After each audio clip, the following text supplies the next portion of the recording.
இந்த வீடியோவில் நீங்கள் என்ன பார்க்க போகிறீங்கன்னா, நம்ம ஜேஎஸ்கே வந்து டிஎஸ்ஜியை துவம்சம் பண்ணிட்டு ப்ளே ஆஃப்க்கு குவாலிஃபை ஆனாங்க. டிஎஸ்ஜி யாருன்னா SA20லே டாப் 1ல் இருக்க டீமு. அதுவே துவம்சம் பண்ணிட்டு பயங்கரமாக வந்தாங்க.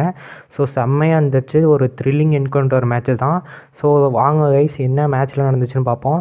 ஃபஸ்ட் எடுத்தோடனே நம்ம வந்து ஃபேப் டு ப்ளஸையும் டிப்ளாயும் தான் ஓப்பனிங்கில் வந்து பொழந்து கொடுத்துட்டாங்க. ஃபேப் டு ப்ளஸையும் சரி, டிப்ளாயும் சரி, பவர் பிளேவே நல்லா யூட்டிலைஸ் பண்ணாங்க. 70 ரன்னுக்கு மேலே அடித்தாங்க. 70+ ரன்ஸ் பவர் பிளேயில் ஓரளவுக்கு நல்லா ரோல் போயிட்டு இருந்தது. அதுக்கப்புறம் பார்த்தீங்கன்னா மிடில் ஆர்டரில் வேன் மேட்சன் இவரும் டிப்ளாயும் கொஞ்சம் பார்ட்னர்ஷிப் போட்டாங்க. அதுக்கப்புறம் ஃபினிஷிங் ரோல் மோயின் அலி மற்றும் டோர்னமெண்ட் ஃபெரேரா. மோயின் அலி வந்து கேமை எடுத்துகிட்டு போனார். டோர்னமெண்ட் ஃபெரேரா முடிச்சு வச்சுட்டாரு. ஸோ அதுதான்.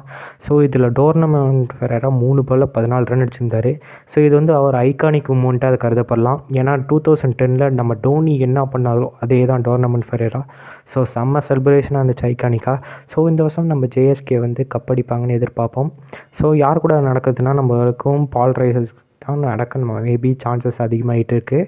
ஸோ பார்த்தீங்கன்னா இவங்களும் ஒரு ஸ்ட்ராங் டீம் தான். வாங்க, எலிமினேட்டரில் தான் நம்ம ஆட போகிறோம். எலிமினேட்டர் ஜெயிச்சு குவாலிஃபயர் 2 ஆடுவோம். அதுக்கப்புறம் டேரெக்டாக ஃபைனல். ஸோ ஜேஎஸ்கே ஜெயிக்கணும்னா மறக்காமல் கமெண்ட் பண்ணுங்கள். ஜேஎஸ்கே வில்னு. ஸோ மிச்சப்படியாக தான். Bye guys.